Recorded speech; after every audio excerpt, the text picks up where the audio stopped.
Shalom, pada saat ini kita akan membaca dan merenungkan firman Tuhan. Namun terlebih dahulu kita meminta kekuatan kepada Tuhan. Mari kita satu di dalam doa, kita berdoa.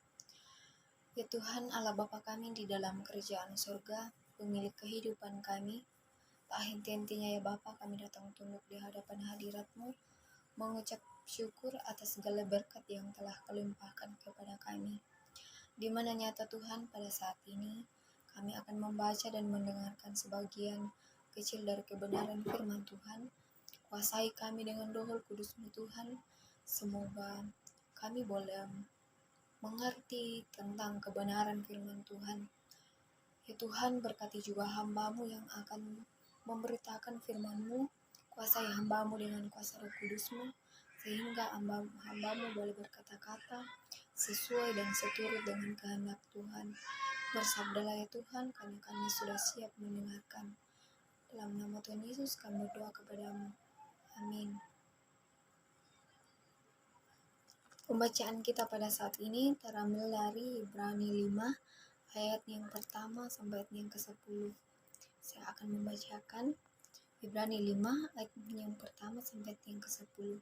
Firman Tuhan berbunyi, sebab setiap imam besar yang dipilih dari antara manusia ditetapkan bagi manusia dalam hubungan mereka dengan Allah, supaya ia mempersembahkan persembahan dan korban karena dosa. Ia harus dapat mengerti orang-orang yang jahil dan orang-orang yang sesat, karena ia sendiri penuh dengan kelemahan, yang mengharuskannya untuk mempersembahkan korban karena dosa, bukan saja bagi umat, tetapi juga bagi dirinya sendiri. Dan tidak seorang pun yang mengambil kehormatan itu bagi dirinya sendiri, tetapi dipanggil untuk itu oleh Allah, seperti yang telah terjadi dengan Harun. Demikian pula Kristus tidak memuliakan dirinya sendiri dengan menjadi imam besar, tetapi dimuliakan oleh Dia yang berfirman kepadanya, Anakku, engkau telah kuperanakkan pada hari ini. Sebagaimana firman-Nya dalam suatu nats lain, engkau adalah imam untuk selama-lamanya. Menurut peraturan Melkisedek, dalam hidupnya sebagai manusia, ia telah mempersembahkan doa dan permohonan dengan ratap tangis dan keluh kepada Dia, yang sanggup menyelamatkannya dari maut. Dan karena kesalehannya ia telah didengarkan, dan sekalipun ia adalah anak, ia telah belajar menjadi taat dari apa yang telah diberikannya, dan sudah ia mencapai kesempurnaannya, ia menjadi pokok keselamatan yang abadi bagi semua orang yang taat kepadanya. Dan ia dipanggil menjadi imam besar oleh Allah menurut peraturan Melkisedek. Amin. Firman Tuhan. Berbahagialah kita yang masih mau mendengarkan, membaca kebenaran firman Tuhan. Pembacaan pada saat ini saya menyimpulkan saya memberi tema pendamaian pada salib. Bapak, Ibu, saudara-saudari yang terkasih di dalam Tuhan, damai itu indah, damai itu baik. Kalimat singkat tetapi mengandung arti yang sangat dalam. Damai itu ada dan terjadi dalam kehidupan kita. Maka segala-galanya akan baik, akan lancar-lancar saja, bahkan kesejahteraan dan sukacita. Bapak, Ibu, saudara-saudari yang terkasih di dalam Tuhan, di dalam pembacaan kita Ibrani 5 ayat 1 sampai 10 menjelaskan bahwa Yesus Kristus adalah imam besar dalam hakikatnya sebagai Allah dan sebagai manusia sejati. Yesus sama seperti imam-imam besar Yahudi lainnya, diangkat Allah menjadi imam besar. Keimanannya diambil dari garis peraturan keimanan Melkisedek. Dalam diri Yesus sebagai imam besar tidak ada keinginan untuk memuliakan dirinya. Ia tahu benar bahwa yang patut dimuliakan hanyalah Sang Bapa, dan dia taat sepenuhnya kepada rencana Sang Bapa. Bapak, Ibu, saudara-saudari yang terkasih di dalam Tuhan, ada 3 pokok bacaan kita saat ini. Yang pertama, berduka karena dosa. Berduka karena dosa. Bapak Ibu yang terkasih di dalam Tuhan, di Jumat Agung adalah momentum untuk memperingati puncak kesengsaraan dan kematian Yesus di kayu salib. Hari itu adalah hari yang muram untuk berefleksi dan merespon pengorbanan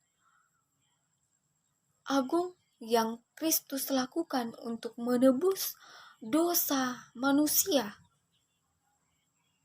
Keberanian Kristus untuk membiarkan darahnya dicurahkan sebagai kurban penebus dosa manusia menjadi penanda keagungan hari itu.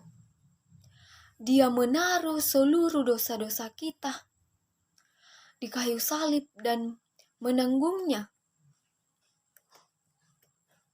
agar kita dapat memiliki hubungan damai dengan Allah selamanya.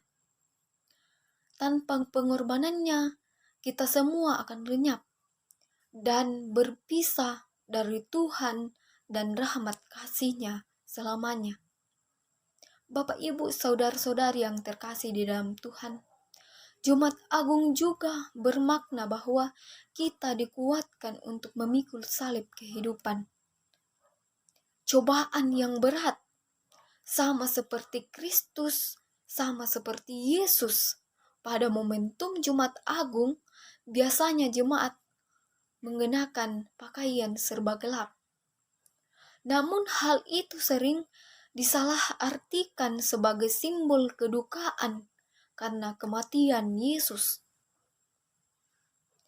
Kedukaan memang mewarnai Jumat Agung, tetapi bukan duka cita karena kematian Kristus, melainkan duka cita atas dosa-dosa manusia, seperti perkataan Yesus, "Janganlah kamu mengasihi aku, melainkan tangisilah dirimu sendiri dan anak-anakmu." Dengan kata lain, kita merenungkan segala dosa yang telah kita lakukan dan kesedihan untuk bertobat dan menerimanya sebagai Tuhan dan Juru Selamat kita. Yang kedua, Yesus adalah imam besar dan kurban penebusan. Bapak, Ibu, saudara-saudari yang terkasih di dalam Tuhan, dalam tradisi Israel, seorang imam adalah orang yang istimewa. Istimewa karena memiliki hak istimewa dari Allah untuk menjadi perantara antara Allah dan manusia untuk mempersembahkan korban penebusan dosa. Imam besar mewakili Allah bagi umat dan umat bagi Allah. Itulah sebabnya maka kesalahan imam besar menyangkut seluruh umat dan kesalahannya menjadi kesalahan bersama. Seorang imam besar memiliki empati yang besar terhadap umatnya. Juga menyadari bahwa dirinya adalah orang yang lemah dan berdosa. Karena itu, seorang imam besar sadar bahwa ia bukan saja orang yang wajib mempersembahkan korban mewakili umat, namun dirinya sendiri pun harus berlaku sama. Dalam tradisi Israel, Bapak, Ibu, saudara-saudari yang terkasih, sekali dalam setahun secara rutin imam besar dapat memasuki tempat tempat yang besar. Kudus di bait Allah untuk mempersembahkan korban pendamaian untuk dosa seluruh umat dan termasuk dirinya sendiri. Bapak, Ibu, saudara-saudari yang terkasih di dalam Tuhan, Yesus Kristus juga didaulat oleh Allah sebagai imam besar. Yesus memenuhi 2 syarat utama imam besar. Pertama, ia dipilih oleh Allah dan bukan oleh manusia. Engkau adalah imam untuk selama-lamanya menuruti perintah Melkisedek. Kedua, sebagai manusia yang sempurna, Yesus memiliki empati yang besar terhadap umatnya, sebagaimana imam besar Israel pada umumnya. Tapi juga ada 2 perbedaan mendasar antara Yesus dan imam-imam besar dalam sejarah bangsa Israel. Yang pertama adalah Yesus tidak jatuh ke dalam dosa. Karena itu, ia tidak melakukan pengorbanan bagi dosanya sendiri. Kedua, Yesus adalah imam dan juga menjadi kurban penebusan. 2 hakikat, yaitu sebagai imam dan kurban, menyatu dalam dirinya dan tuntas dikerjakan pada peristiwa salib. Inilah keunggulan Yesus sebagai imam besar dan agung yang melebihi imam besar Harun dan imam lainnya. Dan ia tidak pernah menyimpang dari kehendak Allah. Namun, banyak penafsir sepakat bahwa penulis Ibrani menjelaskan pribadi Melkisedek, imam dan raja Salem, raja damai, adalah paralel dengan pribadi Yesus. Yang ketiga, pendamaian pada salib. Pendamaian antara Allah dan manusia tergenapi di salib. Bapak, Ibu, saudara-saudari yang terkasih di dalam Tuhan, jalan penderitaan dan sampai pada kematian yang dialami oleh Yesus telah dinubuatkan dalam Yohanes 53 dan bagaimana kitab-kitab lainnya. Penderitaan dan kematian Yesus merupakan kehendak Allah sejak semula dan tidak bisa dibatalkan oleh siapapun. Ibrani 4 ayat 8-9 menjelaskan kehendak Bapa dalam diri Yesus tergenapi secara sempurna dan ia taat sepenuhnya sampai mati di atas kayu salib. Karena itu, penderitaan Yesus pada peristiwa salib tidak untuk disesali orang percaya, sebab Allah dengan sengaja dan merencanakan menanggungkan seluruh dosa umat manusia.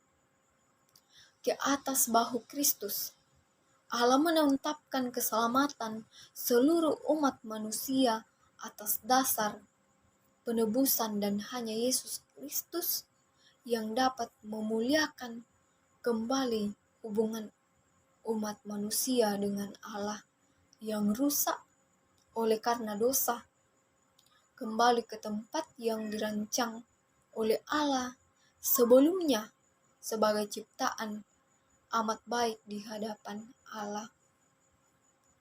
Bapak, Ibu, saudara-saudari yang terkasih di dalam Tuhan, menjelang kematiannya di kayu salib, Yesus berkata, "Sudah selesai." Berasal dari kata teleo yang berarti mencapai tujuan akhir, menyelesaikan, menjadi sempurna. Ucapan itu mengartikan kemenangan atas perseteruan terhadap dosa yang menyebabkan kematian kekal manusia. berganti menjadi anugerah kehidupan kekal bagi orang-orang yang mau menerima dan mengikuti Kristus, menjadi anugerah kehidupan yang terbesar bagi dunia. Pendamaian telah selesai, mencapai tujuan akhir dan sempurna di atas kayu salib. Sekarang setiap orang dapat mengalami pendamaian tersebut, masuk ke dalam kesatuan persekutuan dengan Allah, sambil terus bercerminkan kehidupan orang-orang percaya yang tidak berada di bawah kuasa dosa. Mari Bapak Ibu saudara-saudari yang terkasih di dalam Tuhan, kita merenungkan di dalam kehidupan kita. Apakah kita sudah menjadi pengikut Kristus yang seutuhnya? Semoga Roh Kudus yang akan memampukan kita. Amin firman Tuhan.